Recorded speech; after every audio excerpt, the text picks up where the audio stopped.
नमस्कार दोस्तों, आप सभी को मेरे इस YouTube चैनल पर हार्दिक स्वागत है, अभिनंदन है। मैं हूं doctor Vrinda Singh, associate professor home science, government girls college Jodhpur. मेरे प्यारे बच्चों, आप लोग जीआईसी की तैयारी कर रहे हो, सेकेंड ग्रेड की तैयारी कर रहे हो,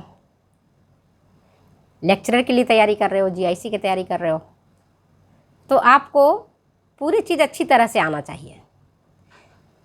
कहीं अगर आप अटकते हो, कहीं न कहीं हमारी पढ़ाई में, हमारे पढ़ाई के कराने के तरीके में या हमारे याद करने के तरीके में कमी रहता है ना। तो मैं सोचती इन्हीं कमियों को दूर किया जाए और अपने बच्चों से कुछ क्वेश्चंस पूछे जाएं। ठीक है, इसी कड़ी में मैं आज आपको फूड एंड न्यूट्रिशन की क्वेश्चन पूछ रही हूँ। कुछ बच्चों ने कहा मैडम दूसरा सब्जेक्ट भी पढ़ाइए, होम मैनेजमेंट भी पढ़ाइए, चाइल्ड डेवलपमेंट भी पढ़ाइए, एक्सटेंशन एजुकेशन भी पढ़ाइए। बेटा मेरे पास समय एक बहुत कम रहता है और जितना समय रहता है अधिकतम समय मैं आप लोग को देती हूँ, अपने समय में से भी कटौती करके। कई बार मैं चाहती हूँ आप लोगों से 9 बजे मिलूँ और इतना थक जाती हूँ, हिम्मत नहीं होता है। तब मैं कहती बेटा मैं क्लास लेने के लिए लिखा था लेकिन मैं क्लास नहीं ले पाऊँगी। ठीक है, तो चलो आज मैं प्रश्न पूछती हूँ आपसे। पहला प्रश्न है, एंटेरोकाइनेज एंजाइम अब किस नाम से जाना जाता है? बोलो। एंटेरोकाइनेज एंजाइम अब किस नाम से जाना जाता है? क्या आंसर है? एंटेरोकाइनेज एंजाइम को अब हम एंटेरोपेप्टिडेज कहते हैं। क्या बोलते हैं उसको हम? एंटेरोपेप्टिडेज। यह एंजाइम, सुनो इसके बारे में, यह एंजाइम ट्रिप्सिनोजेन एंजाइम जो होता है ना, उसको, ट्रिप्सिनोजेन एंजाइम क्या है? इनएक्टिव एंजाइम है, उसको एक्टिव एंजाइम ट्रिप्सिन में बदल देता है। किस में बदल देता है? ये एक्टिव एंजाइम ट्रिप्सिन में, याद रखना। और ट्रिप्सिन इतना ज़्यादा एक्टिव एंजाइम है ना कि अगर ज़्यादा मात्रा में निकलेगा पूरा हड्डी पसली को पचा जाएगा, वो पूरे को पचा जाता है। ट्रिप्सिन एंजाइम इतना एक्टिव होता है, इसलिए ट्रिप्सिनोजेन एंजाइम में ही इनएक्टिव रहे हो तो ठीक है, शेर सोता रहे तो बढ़िया है, जग जाएगा तो सबको खाने लगता है ना। तो वही वाली थी भूखे शेर की तरह, ये ट्रिप्सिन एंजाइम भूखे शेर की तरह होता है, समझ गए? तो ये एंजाइम ट्रिप्सिनोजेन एंजाइम जो एक प्रकार का इनएक्टिव एंजाइम है, उसको ये एक्टिव एंजाइम ट्रिप्सिन में बदल देता है। और यह ट्रिप्सिन एंजाइम प्रोटीन अणुओं पर क्रिया करता है और प्रोटीन अणु को छोटे अणुओं में तोड़ देता है, अमीनो एसिड में कुछ हद तक। ट्रिप्सिनोजिन को ये ट्रिप्सिन में कन्वर्ट कर देता है और एंटेरोकाइनेज पॉलीपेप्टाइड्स को पेप्टाइड से बदल देता है और बहुत कम मात्रा में ये अमीनो एसिड में कन्वर्ट करता है। ठीक है, दूसरा क्वेश्चन, हमारे बॉडी से कितनी मात्रा में पर डे आमाशयिक रस निकलता है? पेनक्रियाटिक जूस कितनी मात्रा में निकलता है? बताओ कोई।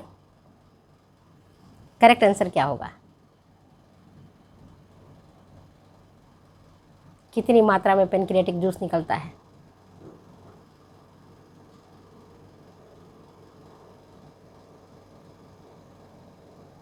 हमारे शरीर से प्रतिदिन लगभग 1.5 लीटर, कितनी मात्रा में? 1.5 लीटर, 1500 मिलीलीटर तक पेनक्रियाटिक जूस निकलता है, जिसमें रहता है जल, एंजाइम्स, मिनरल साल्ट्स। इसका पीएच कैसा होता है? अल्कलाइन, 7.1 से लेकर के 8.2 तक, और ये बाइकार्बोनेट होता है। ठीक है, कितना निकलेगा पेनक्रियाटिक जूस? 150 मिलीलीटर तक। Correct answer.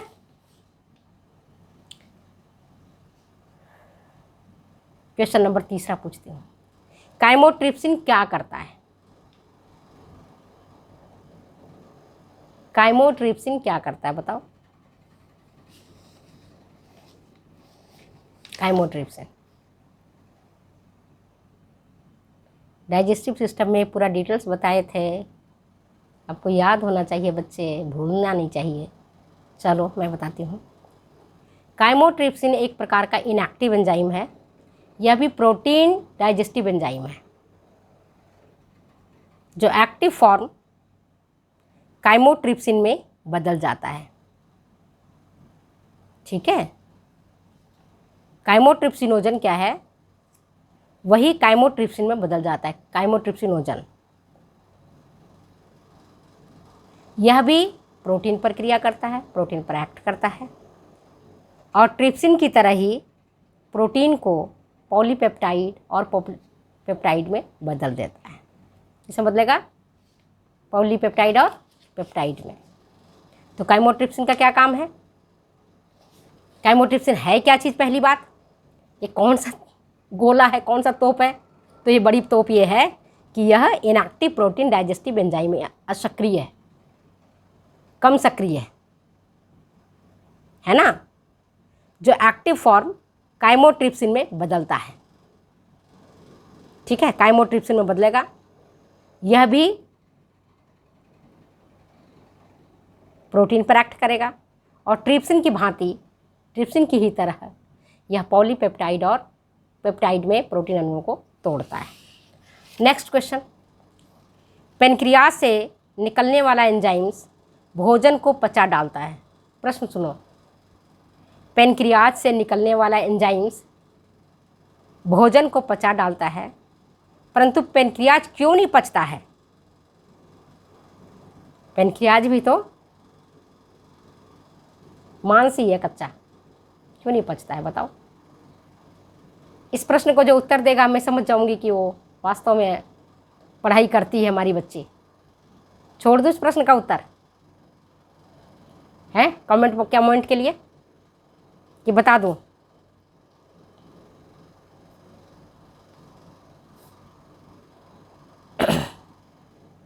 छोड़ दूं या बता दूं? आप लोग बताओगे तो बता दूं। पेनक्रियाज से निकलने वाला एंजाइम भोजन को तो पचा डालता है, परंतु पेनक्रियाज को क्यों नुकसान नहीं पहुंचाता है और पेनक्रियाज क्यों नहीं पच पाता है? बहुत इंपॉर्टेंट क्वेश्चन है। चलो आंसर मैं ही बता देती हूँ। पेनक्रियाज से कार्बोक्सीपेप्टिडेज, काइमोट्रिप्सिनोजन और ट्रिप्सिनोजन एंजाइम्स निकलता है। अभी मैंने पीछे में इसके पहले मैंने आपसे डिस्कस किया है, वर्णन किया है। यह इनएक्टिव फॉर्म में होता है। किस फॉर्म में होता है? इनएक्टिव फॉर्म में, जो डुओडेनम में ही आकर सक्रिय होता है। साथ ही पेनक्रियाज में ट्रिप्सिन इनहिबिटर भी होता है। ये कहाँ सबसे बड़ी बात क्या है कि जो हार्मोन निकलता है ना, वो पेनक्रियाज में सक्रिय नहीं होता है, एक्टिव नहीं होता है। एक्टिव होता है डुओडेनम में। जब डुओडेनम में जाएगा तो ही वो एंजाइम काम करेगा, अपने घर में काम नहीं करता है, क्योंकि इसके अवरोधक रहते हैं वहाँ पर बैठे हुए कि अगर तूने पचाया मान जा, अगर तूने नुकसान पहुँचाया खबरदार। जैसे लाइसोजाइम है ना, लाइसोजाइम की डर से सारे कोशिकाओं के दूसरे काम करते हैं। इसी तरह यहाँ भी यही होता है, इनहिबिटर होता है, ट्रिप्सिन इनहिबिटर होता है। वो पेनक्रियाज को डराता रहता है कि अगर तूने कुछ नुकसान पहुँचाया तो समझो छोड़ूंगा नहीं। एंजाइम को डराता रहता है, तो एंजाइम डर के मारे कहता है कि बाहर निकलेगा यहाँ से, है ना, डुओडेनम में जाएगा तो ही तू काम करना, यहाँ पर चुपचाप शांति से पड़े रहा। जैसे भूखा शेर भी पिंजरे में पड़ा रहता है ना, उसी तरह से एंजाइम्स चाहे कितना एक्टिव हो वो डुओडेनम में ही जाकर के एक्टिव होगा, पेनक्रियाज में चुपचाप शांति से रहता है। समझ गए बात को? इसलिए पेनक्रियाज नहीं पचता है। वहाँ पर ट्रिप्सिन इनहिबिटर होता है, मतलब अवरोधक होता है, जो उसको काम करने ही नहीं देता है, बांध के रखता है। जैसे बहुत उत्पाती बच्चा रहता है तो माँ उसको डरा के रखती है ना, घर से बाहर जाना तो खेलना, घर में बिल्कुल नहीं, बदमाशी चलेगी। वही वाली बात यहाँ है। ठीक है, तो क्या है कि काइमोट्रिप्सिनोजन और ट्रिप्सिनोजन एंजाइम्स इसमें से निकलता है पेनक्रियाज से, कार्बोक्सीपेप्टिडेज भी निकलता है। और ये तीनों जो एंजाइम हैं वो इनएक्टिव फॉर्म में होते हैं, जो डुओडेनम में ही आकर के एक्टिव होते हैं। साथ ही इसके अलावा पेनक्रियाज में ट्रिप्सिन इनहिबिटर होता है, इसलिए पेनक्रियाज सुरक्षित रहता है, उसको कोई पचा नहीं पाता है। नेक्स्ट क्वेश्चन देखो, सेक्रेटिन और कोलेसिस्टोकाइनिन का क्या काम है? 5वां क्वेश्चन, सेक्रेटिन और कोलेसिस्टोकाइनिन का क्या काम है? चलो मैं आंसर बता देती हूँ। जब भोजन स्टोमैक से स्मॉल इंटेस्टाइन में पहुँचता है तो स्मॉल इंटेस्टाइन के पहला 3 पार्ट है स्मॉल इंटेस्टाइन का। एक पार्ट है डुओडेनम, दूसरा बीच का पार्ट है, और तीसरा होता है तुम्हारा इलियम, है ना, जेजुनम। 3 पार्ट है स्मॉल इंटेस्टाइन का, मालूम है ना, डुओडेनम जिसको हिंदी में बोलते हैं पकवास, बीच का भाग जेजुनम और अंतिम भाग इलियम जिसको कहते हैं शेषांत्र, ना, मध्यांत्र शेषांत्र। तो जो शेषांत्र भाग होता है वो तो जब और भी ज़्यादा भोजन पच जाता है तब शेषांत्र पहुंचता है। स्टोमैक से सीधे भाग पहुंचता है पचा हुआ भाग भोजन का डुओडेनम में। तो डुओडेनम के म्यूकोसा से सेक्रेटिन और कोलेसिस्टोकाइनिन 2 इंपॉर्टेंट हार्मोन निकलता है, ठीक है। और सेक्रेटिन पेनक्रियाटिक जूस को निकालता है। सेक्रेटिन जब पहुंचता है तो ये हार्मोन है, वो क्या कहता है, पेनक्रियाटिक जूस को निकालता है। अब कहते हैं कि तुम अपने तेरे अंदर जो है ना रस है वो निकालो और साथ में एंजाइम्स निकालो, है ना, ये उसको सूचना देता है कि हम आ गए, दरवाज़ा खटखटाता है कि आ गए, अब खोल दो। तो पेनक्रियाटिक जूस को निकालता है। और कोलेसिस्टोकाइनिन क्या करता है, पेनक्रियाटिक जूस के सेक्रेटिन को बढ़ाता है, सेक्रेशन को बढ़ाता है। पेनक्रियाटिक जूस को कितना निकलना चाहिए, 150 मिलीलीटर तक। अगर कम निकलता है तो भोजन का जो पाचन होना चाहिए वो ठीक प्रकार से नहीं होगा। तो सेक्रेशन को बढ़ा देता है कि भाई तुम ज़्यादा निकालो और निकालो और निकालो और दो और दो और दो, ऐसे मांगता है ना। सेक्रेटिन पेनक्रियाटिक जूस को निकालता है और कोलेसिस्टोकाइनिन क्या करता है, पेनक्रियाटिक जूस के सेक्रेटिन को सेक्रेशन को बढ़ाता है, स्रावन को बढ़ाता है, जिसमें और इसमें क्या है, पेनक्रियाटिक जूस में पहले ही बताया एंजाइम्स होता है, वाटर होता है और मिनरल साल्ट्स होता है। एंजाइम्स कौन सा होता है, अभी मैंने आपको बताया था, है ना, ट्रिप्सिनोजन एंजाइम होता है, काइमोट्रिप्सिनोजन होता है, काइमोट्रिप्सिन होता है ना, अभी बताया ना आपको पिछला वीडियो में, तो आप देखे होंगे पिछले प्रश्न में, तो आपको समझ आ गया। एंजाइम्स की बहुलता होती है। और सेक्रेटिन लीवर से बाइल रस को निकालने के लिए उत्तेजित करता है। सेक्रेटिन और क्या करता है, जो यकृत है उससे कहता है आप हमें पित्त रस भी निकालिए, क्योंकि पित्त रस मिलकर के, आमाशयी रस मिलकर के भोजन को पचाने का काम करता है। और फिर कोलेसिस्टोकाइनिन गॉल ब्लैडर को स्टिमुलेट करता है, उसको उत्तेजित करता है काम करने के लिए। जैसे आप कुछ काम करवाना चाहते हो अपने बच्चे से, चाहे आप किसी दूसरे से काम करवाना चाहते हो तो उसको कहते हो, कान भरते हो, है ना, स्टिमुलेट करते हो, उत्तेजित करते हो। तो ये कोलेसिस्टोकाइनिन भी गॉल ब्लैडर को स्टिमुलेट करता है कि बाइल जूस को निकाले और डुओडेनम में भेजे, तभी तो भोजन का पाचन होगा। समझ गए बात को? बड़ा इंटरेस्टिंग है अगर इसको जोड़ करके देखो तो। अगर मान लो आपको जेठानी से लड़ाई करनी है तो ननद को उसका देते हो ना, स्टिमुलेट कर देते हो ना ननद को कि जाके भाभी को बोलो ना, तो भाभी थोड़ी गुस्से में आएगी, कुछ देगी, है ना, कहते हैं कि नहीं कहते हैं। तो यहाँ भी वही कहानी हो रहा है, पूरे तंत्र भी उसी सिस्टम पर काम करता है, स्टिमुलेट कर रहा है कोलेसिस्टोकाइनिन गॉल ब्लैडर को। अब कहता है बाइल जूस निकालो, आप बहुत रखे हो अपने बक्से में बंद करके, निकालो तभी तो भोजन का पाचन होगा, ठीक है। अब चलो क्वेश्चन नंबर 5वां लास्ट क्वेश्चन पूछती हूँ। हमारी लीवर से पर डे कितनी मात्रा में बाइल जूस निकलता है, बताओ कोई। हमारे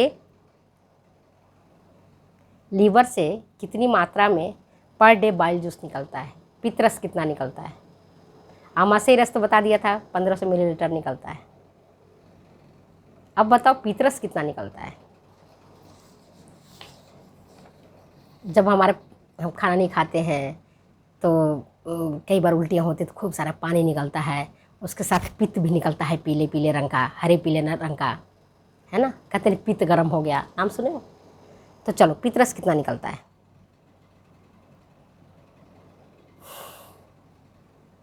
आधा लीटर तक।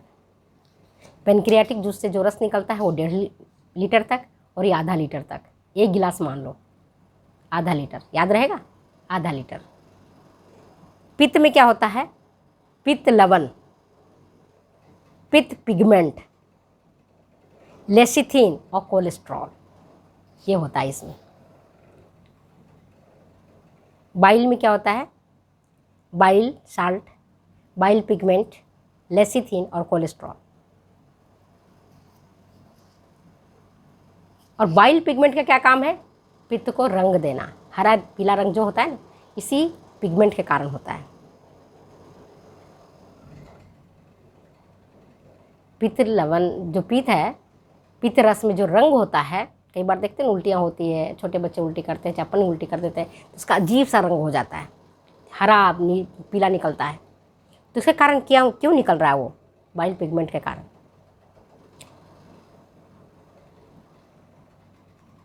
और ये एक चीज़ बताओ कि क्या पित्त रस में एंजाइम्स होते हैं, कोई डाइजेस्टिव एंजाइम? होते ही नहीं होते? नहीं होते हैं, है ना, नहीं होते। इसमें किसी भी तरह के इसमें डाइजेस्टिव एंजाइम्स नहीं होता है, लेकिन बाइल साल्ट्स का इम्पॉर्टेंट इसमें रोल होता है डाइजेशन में। ठीक है, तो आज मैंने इतनी बात बताई, फिर मैं अगले वीडियो में मिलते हैं अगले एपिसोड के साथ। तब तक दो मुझे जाने की इजाज़त। Bye bye. ओके।